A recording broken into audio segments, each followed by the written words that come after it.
Física avançada. Física nuclear. A descoberta da radioatividade.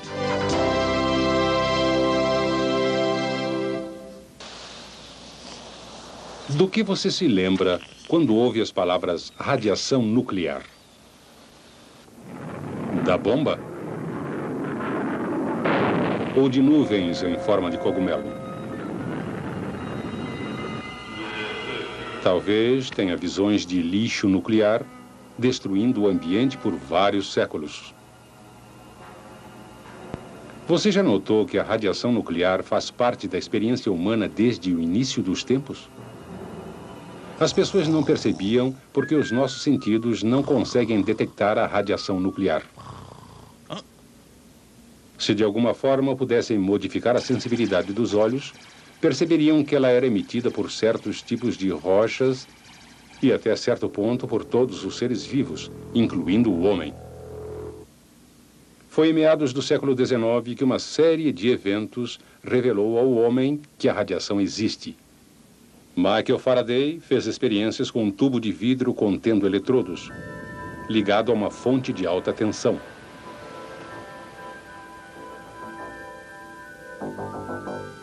Quando o ar foi retirado do tubo, apareceram raias de luz entre os dois eletrodos. Outros cientistas verificaram que quanto mais ar era retirado do tubo, mais se alterava o padrão.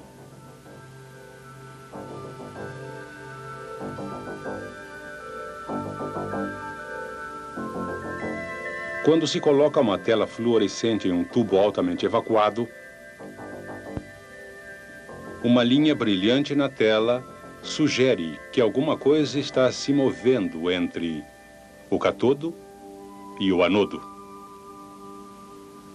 Essas coisas misteriosas foram denominadas raios catódicos.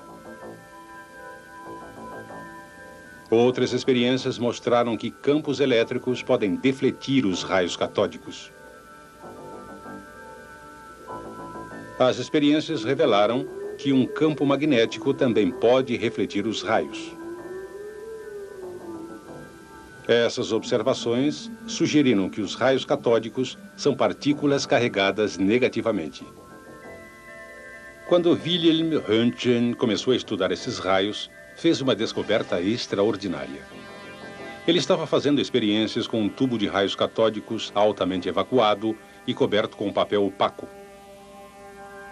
Por acaso, perto do aparelho havia um papel tratado quimicamente. Quando o tubo de raios catódicos foi ligado, o papel começou a brilhar. Mas o brilho desaparecia assim que o tubo era desligado.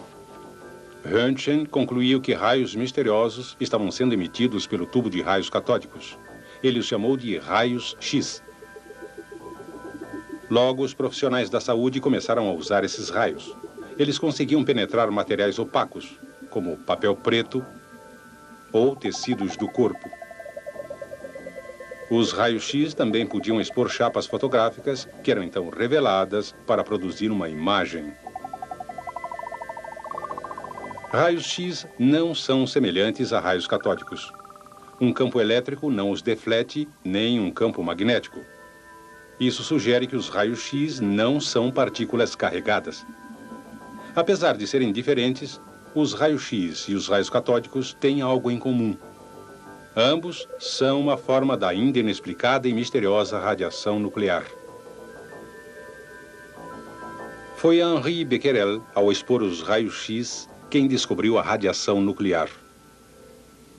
Quando colocadas sob a luz do Sol, algumas substâncias são fluorescentes e emitem luz visível. Talvez emitam raio-X, pensou Becquerel. Testando sua hipótese, usou chapas fotográficas cobertas com papel opaco para impedir que elas fossem expostas à luz do sol. Colocou um composto químico fluorescente no papel. Por causa do papel opaco, quando a chapa fotográfica foi revelada, não houve qualquer exposição à luz do sol. Assim, qualquer exposição na chapa seria prova de que os raios-X tinham penetrado o papel. Durante o mês inteiro, Becquerel não encontrou produto químico fluorescente que conseguisse expor a chapa fotográfica. Então testou sulfato de potássio uranila. Dessa vez, após seguir seu procedimento normal, Becquerel observou que a chapa fotográfica estava ligeiramente exposta. A radiação vinha mesmo do sulfato de potássio uranila ou de algum outro lugar? Colocou então um objeto entre a amostra e a chapa fotográfica. Quando a chapa foi revelada, apareceu o formato do objeto, o que parecia comprovar sua hipótese de que os raios-x estavam sendo produzidos diretamente de sua amostra fluorescente. Mas, certa manhã, o céu ficou nublado, logo depois que ele preparou outra experiência com sulfato de potássio uranila. Becquerel então deixou a experiência de lado. Como o céu permaneceu encoberto durante vários dias, já impaciente, decidiu revelar as chapas a si mesmo. Para sua grande surpresa, elas estavam muito expostas. Ele percebeu logo que a amostra tinha emitido algum tipo de radiação sem ser estimulada pela luz do sol. Esses raios Becquerel eram similares aos raios-x por sua capacidade de penetrar o papel, que era opaco à luz visível. Mas pareciam ser diferentes dos raios-x, porque os raios-x podiam ser ligados e desligados, o que não acontece com os raios Becquerel. Mais tarde, ele verificou que no sulfato de potássio uranila, o metal urânio parecia ser a fonte dos raios Becquerel. Os raios Becquerel não eram afetados pela aplicação de calor ou por tratamento do composto de urânio com produtos químicos. Becquerel também testou seus raios com um eletroscópio. Quando um eletroscópio é carregado, cada folha tem um excesso da mesma carga elétrica. As folhas se repelem. Normalmente, o ar isola essas folhas e elas descarregam só lentamente. Mas a radiação de Becquerel parecia modificar a natureza do ar ao redor do eletroscópio. O ar se tornava condutor e cargas em excesso nas folhas do eletroscópio eram rapidamente neutralizadas, descarregando assim o eletroscópio. Qual era exatamente a fonte dessa radiação? Marie Curie descobriu que o elemento tório também emitia esses raios. Juntamente com seu marido Pierre, Marie começou com uma enorme pilha de minério de pechblenda e desenvolveu um processo laborioso para extrair quantidades muito pequenas de dois novos elementos que eram emissores potentes de raios Becquerel. Eles denominaram esses elementos polônio e rádio. Ao contrário de um tubo de raios catódicos ou um tubo de raio-x em que a eletricidade fornece energia para produzir a radiação, esses raios Becquerel pareciam ser emitidos sem qualquer fonte externa de fornecimento de energia. Foi Marie Curie quem inventou a palavra radioatividade para descrever o processo em que substâncias produzem radiação espontaneamente. Outros logo se juntaram a Becquerel e aos Curies. Passaram todos a pesquisar e descobrir a fonte dessa radioatividade, o núcleo do átomo.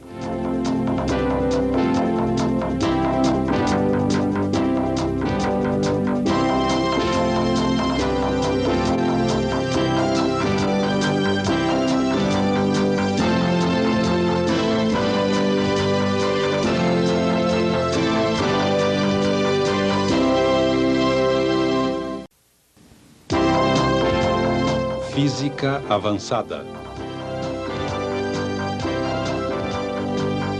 Física nuclear. Propriedades dos raios Becquerel.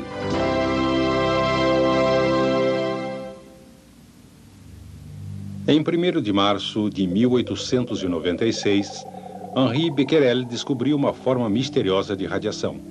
Observou que o composto sulfato de potássio uranila emitia continuamente raios invisíveis que não podiam ser ligados ou desligados. A misteriosa radiação descoberta então se tornou conhecida por radioatividade. Becquerel verificou que uma fonte radioativa emitia radiação continuamente a uma taxa razoavelmente constante. Esse processo não era afetado por calor ou por solventes químicos. Ele também verificou que, quando o material radioativo era colocado junto a um eletroscópio carregado, ionizava o ar e as cargas em excesso das folhas do eletroscópio eram rapidamente neutralizadas, descarregando assim o eletroscópio.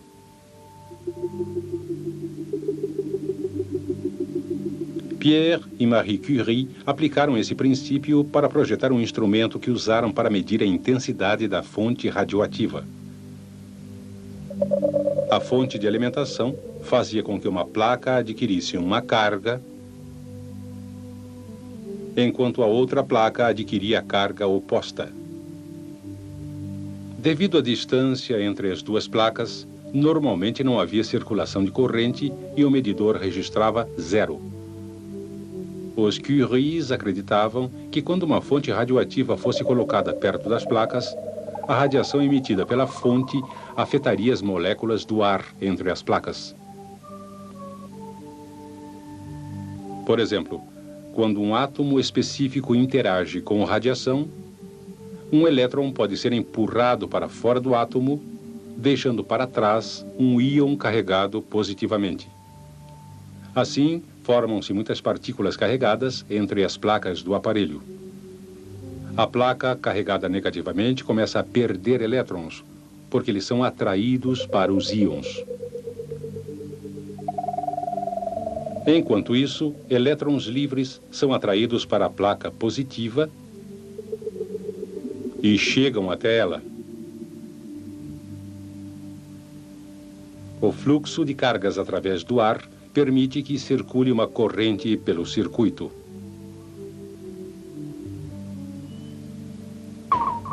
Quanto mais forte a fonte de radiação, maior a corrente. Em 1899, Ernst Rutherford usou esse princípio para examinar a radiação emitida pelo urânio. Colocou absorvedores de folhas muito finas de alumínio perto de uma amostra de urânio e observou o medidor para ver se a leitura do detector se alterava. Observou que a leitura caía rapidamente quando as primeiras folhas eram adicionadas. Mas ao serem juntadas mais folhas, a taxa se reduzia bastante. Um gráfico mostra que a radiação cai muito, folha por folha, até que, depois de 4, ela se estabiliza. A partir desses resultados, Rutherford concluiu que a fonte radioativa deve estar emitindo pelo menos 2 tipos de radiação. Uma tinha uma capacidade de penetração muito pequena, que era completamente absorvida por várias camadas de folha de alumínio. A isso deu o nome radiação alfa. O segundo tipo conseguia penetrar uma espessura muito maior de folha de alumínio. Ele chamou isso de radiação beta. Um ano depois, o físico francês Paul Vallard mostrou que havia um terceiro tipo de radiação que tinha um poder de penetração muito maior que o beta. A radiação gama. Experiências posteriores revelaram que as radiações alfa, beta e gama têm outras diferenças. Uma fonte radioativa envolvida por uma blindagem de chumbo com uma única abertura de um lado produz um feixe de radiação. Quando um campo magnético é colocado perto da fonte, a radiação alfa se encurva ligeiramente em um sentido. A radiação beta se encurva consideravelmente no outro sentido. A radiação gama não é afetada, continuando em uma linha reta. Isso mostra que as radiações alfa e beta consistem de partículas que têm cargas opostas.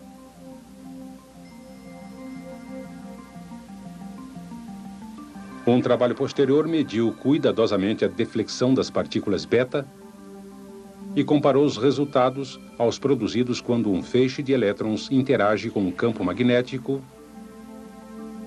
e deflete da mesma maneira.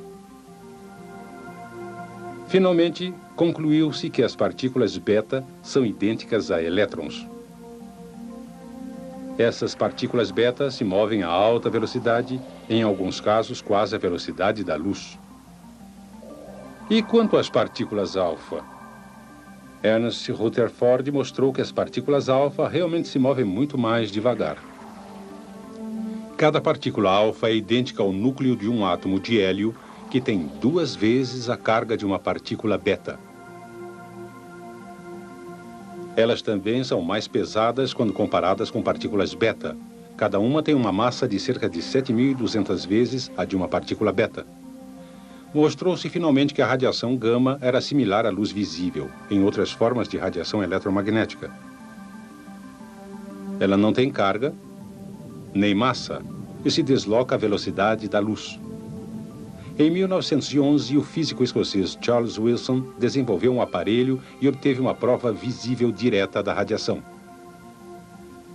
A versão moderna consiste de um bloco de gelo seco em que é colocado um cilindro de plástico. Um anel de material absorvente no interior da vasilha é saturado com álcool.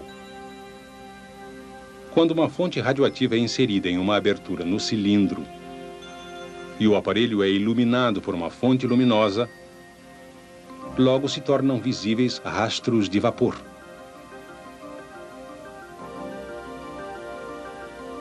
O que cria esses rastros? O álcool líquido evapora para formar um vapor que é resfriado pelo gelo seco. Uma partícula de poeira, ou mesmo um íon, pode fazer as moléculas de vapor condensar, formando uma gotícula visível de álcool líquido. Um único átomo ioniza quando a radiação interage com ele para arrancar elétrons. Como é muito grande, ocorrem diversas colisões dessas partículas alfa. Gotículas de álcool condensam ao redor de cada íon, deixando uma trilha bem definida. A partícula alfa perde sua energia cinética em muitas colisões que ocorrem em somente uns poucos centímetros. Sua trilha é relativamente curta e espessa. Por outro lado, a partícula beta, que é menor e mais rápida, se desloca mais entre colisões e, portanto, deixa uma trilha longa e estreita. Raios gama, que não são partículas, movimentam-se à velocidade da luz e só raramente interagem com átomos para formar íons. Portanto, eles deixam uma trilha longa e difícil de ver na câmara de neblina. Resumindo, os pesquisadores fizeram um excelente trabalho ao explorar e descrever diferentes tipos de radiação. Mas o que estava causando essa radiação? O que estava acontecendo dentro da matéria?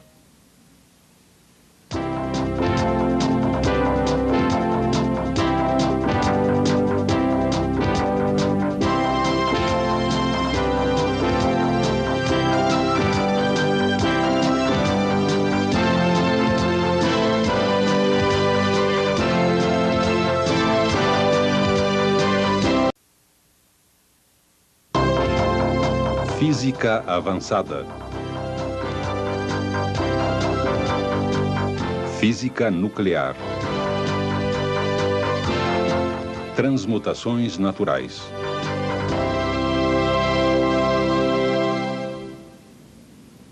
Um dos motivos para termos medo da radiação nuclear é que não podemos vê-la. Foi Henri Becquerel quem pegou uma chapa fotográfica, envolveu em papel opaco e colocou sobre ela uma amostra de sulfato de potássio uranila. E ela ficou em uma gaveta escura durante vários dias. O resultado, uma chapa fotográfica exposta, a primeira prova visível da radiação nuclear. Parecia que os raios eram emitidos pela amostra e velavam a placa. Rutherford e Vallard demonstraram que esta radiação realmente consistia de 3 tipos diferentes: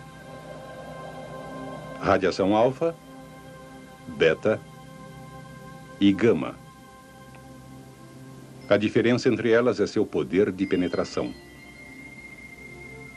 Raios alfa são facilmente retidos, raios beta, menos. E os raios gama têm um grande poder de penetração. Os pesquisadores logo encontraram outras diferenças.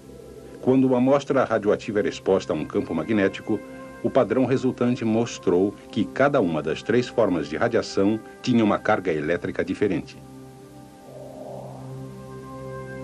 Finalmente, um raio alfa foi identificado como núcleo de um átomo de hélio. A radiação beta, um fluxo de elétrons. E os raios gama, fótons de radiação eletromagnética. Mas isso não desvendou todo o mistério que envolvia a radioatividade. O que acontece à substância que emite esta radiação?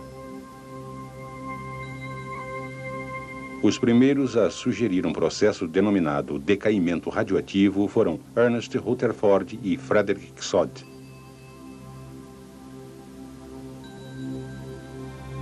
Átomos emitem radiação.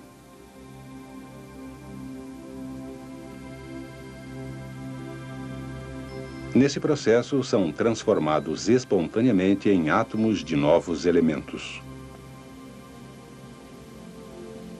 Essa transformação de um elemento em outro, denominada transmutação, tinha preocupado os alquimistas da Idade Média. Rutherford e Sod alegaram que a transmutação ocorria naturalmente durante o decaimento radioativo. Para explicar esse processo, precisamos examiná-lo no nível atômico. Quando a radiação foi descoberta, o átomo foi considerado uma esfera que continha cargas positivas e negativas. Os avanços na compreensão da radioatividade acompanharam os do conhecimento do átomo. Rutherford sugeriu que a massa do átomo estava concentrada em um espaço muito pequeno, denominado núcleo, que era carregado positivamente. Durante a década dos 30, cientistas perceberam que o núcleo consistia de partículas carregadas positivamente, denominadas prótons, e partículas neutras, denominadas nêutrons. Era o número de prótons que determinava a identidade do átomo.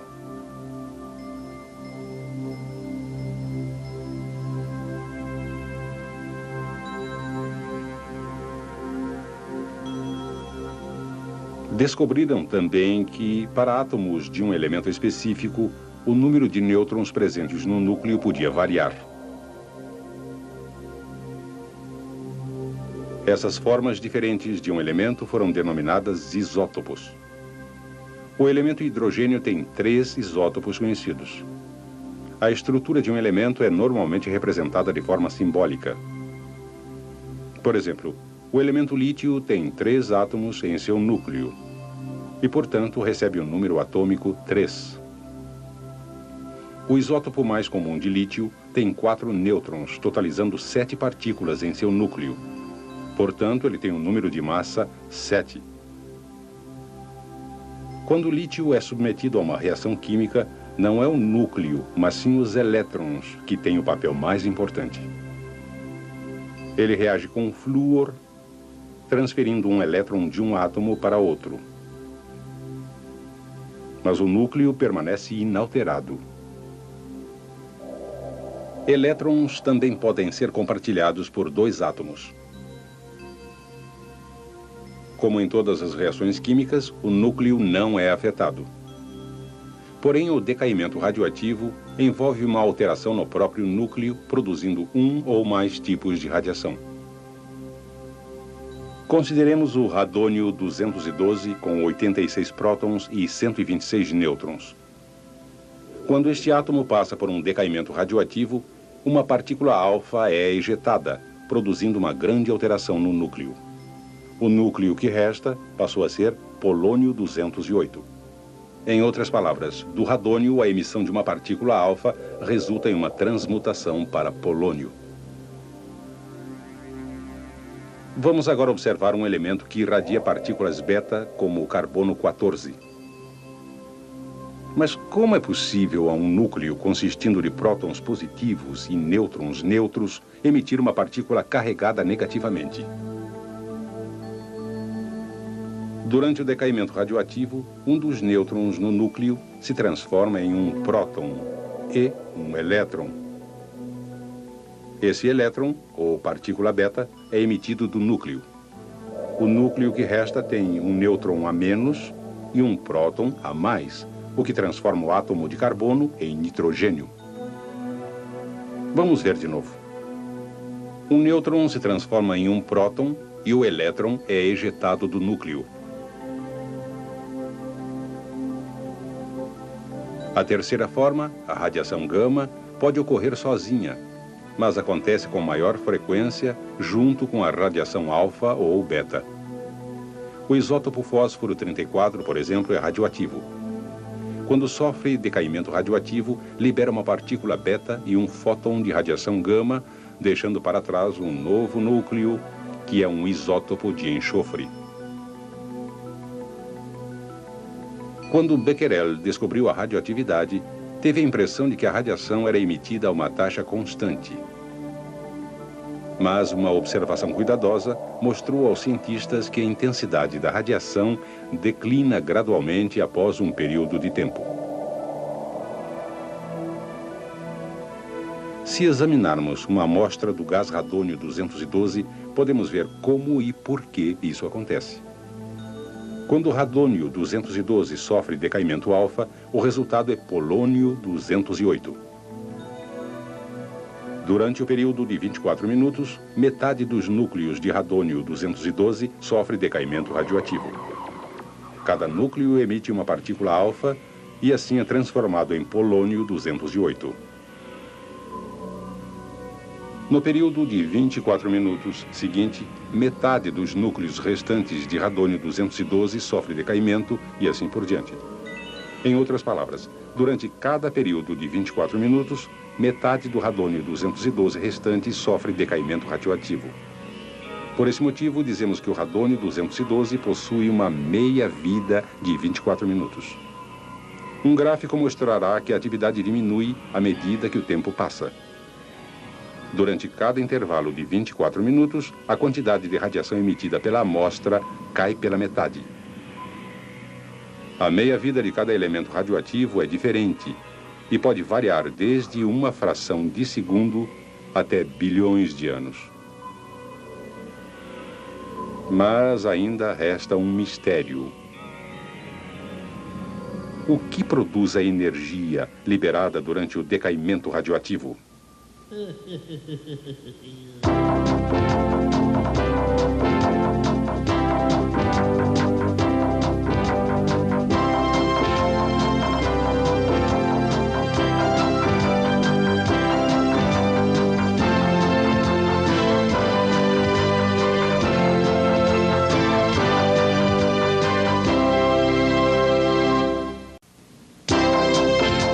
Física avançada. Física nuclear. Energia do núcleo.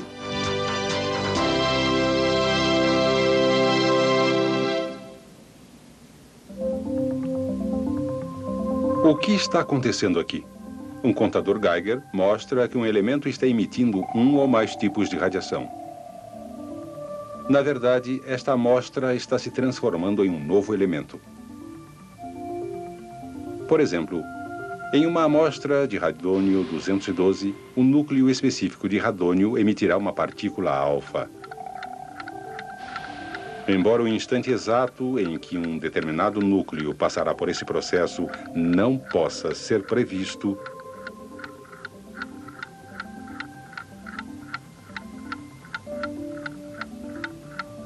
sabemos que durante um período de 24 minutos, exatamente metade dos núcleos de radônio 212 emitirá uma partícula alfa e se transformará em um novo elemento, o polônio 208. Estas partículas alfa são emitidas com uma energia enorme. Mas de onde vem toda essa energia? A resposta a essa pergunta foi inicialmente sugerida por Albert Einstein em sua teoria especial da relatividade. Einstein sugeriu que massa e energia são realmente duas formas da mesma coisa, e cada uma delas pode ser convertida na outra. De acordo com Einstein, a equação E igual a mc2 relaciona energia à massa vezes a velocidade da luz ao quadrado, que é um número enorme. Portanto, de acordo com Einstein, mesmo uma minúscula quantidade de massa multiplicada pela velocidade da luz ao quadrado poderia ser convertida em uma quantidade enorme de energia. Para comparação, quando um combustível como gasolina é queimado no motor de um automóvel, ele se combina quimicamente com o ar, produzindo quantidades relativamente pequenas de energia para mover o carro, além de problemas de exaustão. Se o mesmo carro pudesse converter toda a massa de gasolina em energia, não precisaríamos de um sistema de exaustão, porque não haveria produtos residuais. Imagine chegar a um posto e dizer: pode encher o tanque com uma gota de gasolina. Essa única gota levaria você não só até a próxima esquina ou até a próxima cidade. Você poderia dirigir até o fim da vida útil do carro.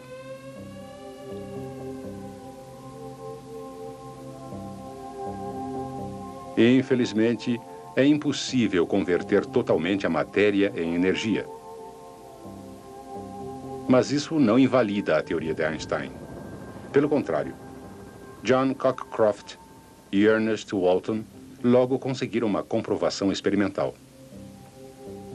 Eles projetaram um acelerador de partículas que acelerava prótons a uma velocidade muito alta.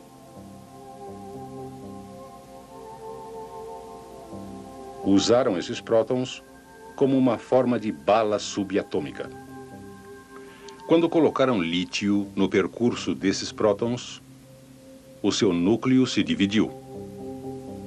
Essa divisão produziu duas partículas alfa que se separaram rapidamente. Quando a massa dos dois reagentes originais foi comparada à dos produtos, os produtos tinham massa menor. Exatamente como Einstein tinha previsto, estava faltando uma pequena quantidade de massa. Os cálculos deram suporte à sua teoria de que essa massa que estava faltando tinha sido convertida na energia cinética das partículas alfa. Essas massas perdidas são tão pequenas que normalmente nós as descrevemos em unidades de massa atômica.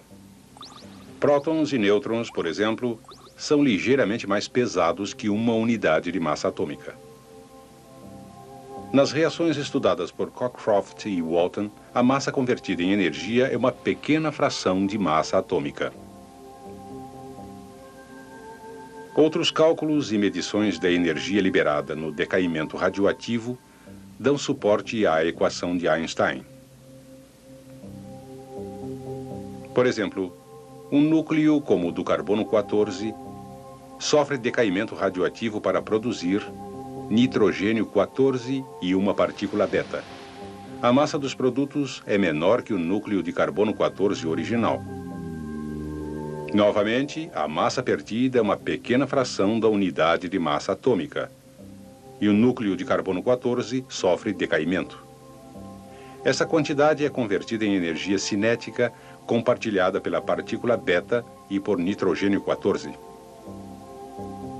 Em 1939, dois cientistas austríacos, Lise Meitner e Otto Frege, identificaram mais uma reação do núcleo.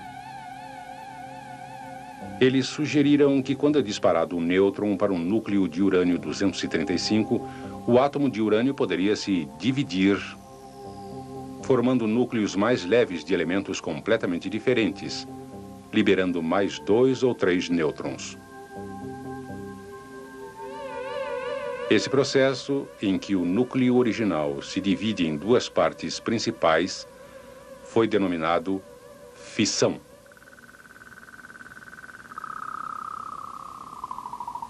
A descoberta da fissão causou muita agitação na comunidade científica por dois motivos. Primeiro, quando os reagentes eram comparados com os produtos eram mais leves, como no decaimento radioativo.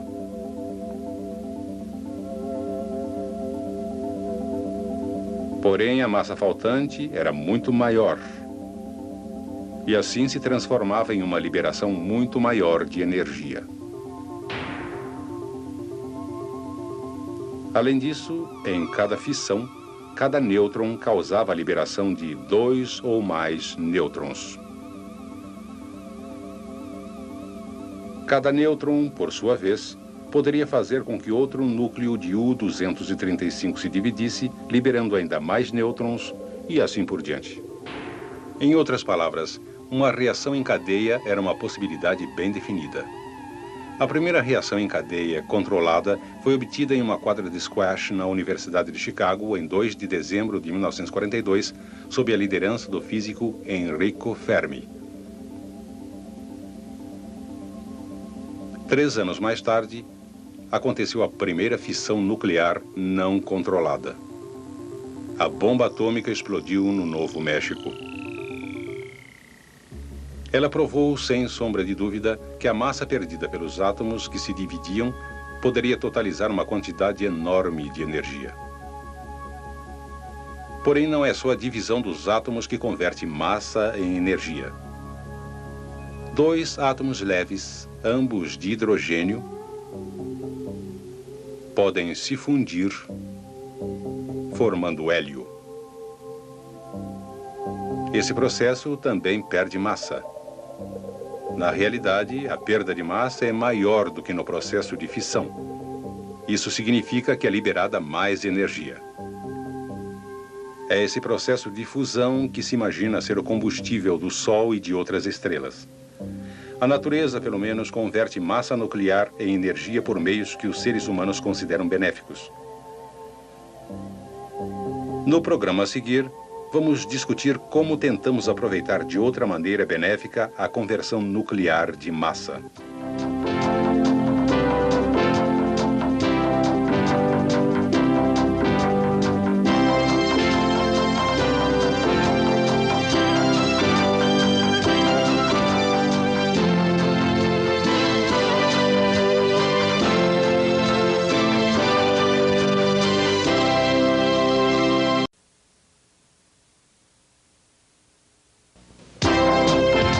Física avançada.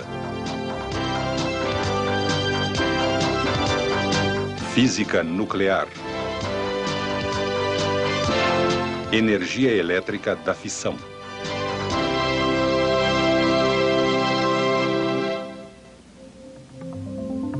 Isto é um minúsculo núcleo atômico. Como esses núcleos conseguem fornecer energia suficiente para suprir eletricidade a cidades tão grandes como Toronto ou Montreal? Em 1939, cientistas descobriram que um núcleo grande, como o do urânio-235, pode se tornar instável quando atingido por um nêutron. Isso faz ele se dividir em 2 núcleos aproximadamente do mesmo tamanho e emitir 2 ou 3 nêutrons. O nome desse processo é fissão nuclear. Se colocarmos os reagentes em um lado de uma balança e os produtos no outro, veremos que os produtos são sempre mais leves. É evidente que uma massa desapareceu na reação nuclear. O que ocorre quando uma massa como essa é perdida? A relação entre massa e energia de Einstein indica que uma grande quantidade de energia é liberada quando a massa é convertida na energia cinética dos produtos da fissão. A fissão de um núcleo de urânio libera mais nêutrons. Os mesmos, por sua vez, podem colidir com outros núcleos de urânio. Assim, uma reação em cadeia se torna uma possibilidade definida. Agora precisávamos de um dispositivo que aproveitasse essas reações em cadeia. Um dispositivo que usasse materiais fissionáveis como combustível e em seguida aproveitasse a energia liberada durante a fissão nuclear para aplicações práticas do dia a dia.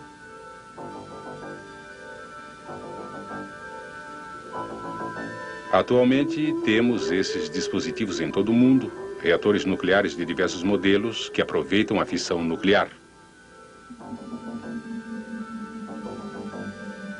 A maioria dos reatores usa urânio-235 como combustível. Ele tem 92 prótons e 143 nêutrons. Menos que 1% do urânio natural é U-235. Mais que 99% é urânio-238. Entre tantos núcleos de U-238, o que ocorre quando um solitário núcleo de U-235 sofre fissão? É improvável uma reação em cadeia, porque muitos nêutrons liberados são engolidos pelos núcleos de U-238 para formar U-239, um isótopo extremamente radioativo de urânio. Outros nêutrons simplesmente escapam da amostra porque estão se movendo rápido demais para causar a fissão de outro núcleo. Só um nêutron se movendo lentamente tem uma probabilidade razoável de iniciar a fissão em um núcleo de urânio-235. A velocidade de um nêutron rápido não pode ser reduzida por colisões com outros núcleos de urânio.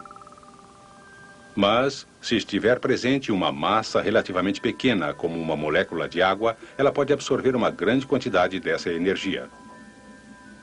O processo diminui a velocidade do nêutron.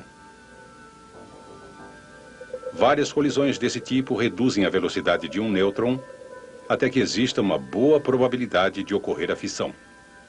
Moderador é o nome que se dá a um material usado para reduzir a velocidade dos nêutrons. A água comum é um bom moderador, mas ela às vezes absorve nêutrons e assim os remove da reação. A água pesada é um moderador muito eficaz. Ela contém um isótopo de hidrogênio denominado deutério, que tem um próton e um nêutron. Ela reduz a velocidade dos nêutrons, mas raramente os absorve.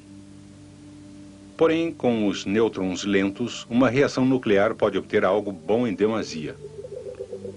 Nêutrons muito lentos causam excesso de fissões e de energia liberada na forma de calor. Uma reação em cadeia não controlada pode produzir tanto calor que o reator poderia chegar a se derreter. É necessário um dispositivo de segurança. No núcleo do reator, rodeadas pelo combustível de urânio, existem barras de controle que podem ser baixadas e levantadas. Normalmente, essas barras de controle são feitas de cádmio, porque quando ele é inserido entre os átomos de urânio, engole nêutrons. Isso reduz a velocidade da reação de fissão. Vamos agora ver como todas essas ideias podem ser reunidas no projeto de um reator que produz eletricidade. A reação de fissão ocorre dentro de um edifício de contenção. Suas paredes protegem o ambiente da radiação produzida no núcleo. Neste reator simplificado, o urânio serve de combustível. A água funciona como um moderador e reduz a velocidade dos nêutrons. Também serve como resfriador, conduzindo calor para fora do núcleo do reator. Para iniciar a reação de fissão, as barras de controle são levantadas. Agora, a reação de fissão não é iniciada pela colisão de nêutrons lentos, mas por um núcleo de urânio-235 sofrendo uma fissão espontânea rara. Os nêutrons liberados são retardados pelo moderador, que envolve as barras de combustível. Se pelo menos um nêutron de cada fissão causar outra fissão, produz uma reação em cadeia, que pode ser ajustada ou interrompida completamente usando as barras de controle. A energia cinética dos produtos da fissão faz a temperatura do combustível aumentar, e isso, por sua vez, eleva a temperatura do moderador que o envolve. O moderador não ferve mesmo quando alcança temperaturas extremamente altas. Não ocorre a ebulição porque a reação é feita em um tipo de vaso de reação submetido a uma pressão muito alta. E isso faz a água superaquecer. Essa água é bombeada para um trocador de calor.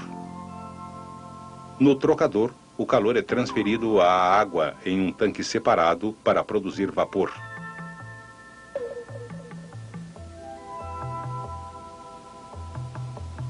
Esse vapor aciona uma turbina, que por sua vez faz girar um gerador produzindo eletricidade.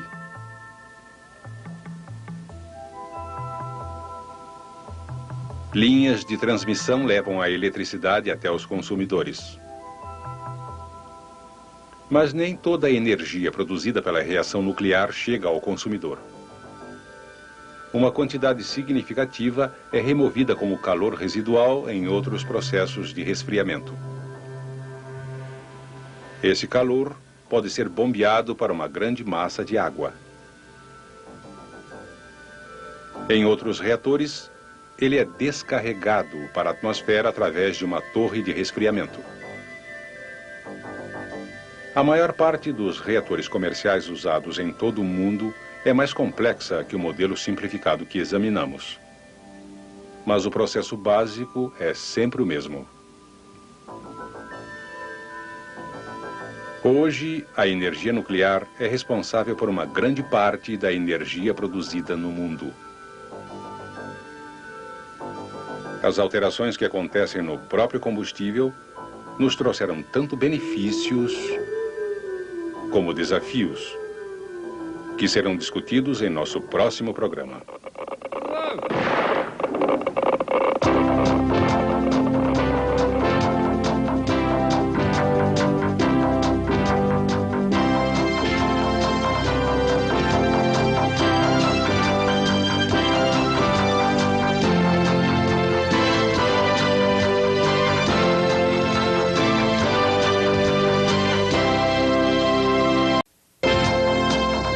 Física avançada. Física nuclear. Subprodutos nucleares.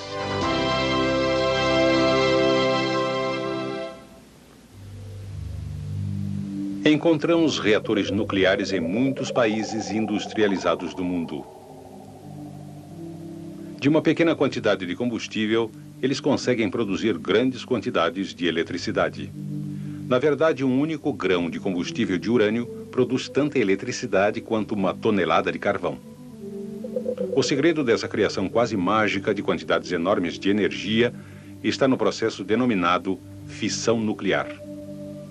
Quando um núcleo de urânio 235 é atingido por um nêutron que se move lentamente, o núcleo sofre fissão produzindo elementos mais leves. Também são liberados 2 ou 3 nêutrons. Se esses nêutrons forem retardados, podem fazer outro núcleo de urânio 235 fissionar. Sob condições adequadas, no núcleo de um reator nuclear, uma quantidade suficiente de nêutrons lentos produz uma reação em cadeia autossustentada. A cada fissão, desaparece alguma massa. Essa massa faltante é convertida na energia cinética dos produtos da fissão. Em um reator nuclear, essa energia cinética é usada para aquecer a água, que é transportada para fora do núcleo do reator, onde é convertida em vapor. O vapor gira uma turbina, que é conectada a um gerador, que produz eletricidade. A eletricidade, conduzida por linhas de alta tensão, é o produto usado pela indústria e nas residências. Mas o reator também produz uma forma de energia que nos causa grandes problemas. A quantidade do combustível colocado em um reator e sua aparência geral parecem não se alterar quando ele é removido meses mais tarde. Mas esse combustível usado é altamente radioativo. Deve ser manuseado por controle remoto e armazenado cuidadosamente durante centenas de anos para evitar a contaminação do ambiente. Comparado aos altos níveis de radiação do combustível usado, o combustível novo emite níveis de radiação bastante baixos. Por que existe essa diferença? Vamos primeiro examinar a barra de combustível novo. Para simplificar as coisas, vamos supor que o combustível é composto de urânio puro. Como a grande maioria dos átomos é do isótopo U-238 e somente uns poucos de U-235, vamos agora considerar somente o U-238. Ele é radioativo e tem uma meia-vida de 4,5 bilhões de anos. Quando decai, emite uma partícula alfa e um fóton gama, tornando-se tório-234. Mas isso não acaba aqui. Precisamos passar por mais 12 etapas dessa série de decaimento até chegar a um elemento não radioativo. Não tente lembrar todos os nomes. Note suas diferentes meias-vidas.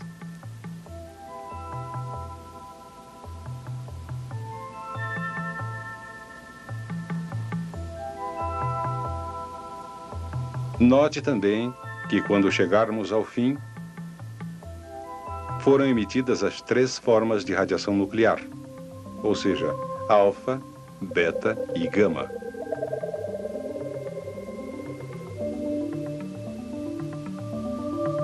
Finalmente chegamos a uma substância que não é radioativa, o chumbo 206.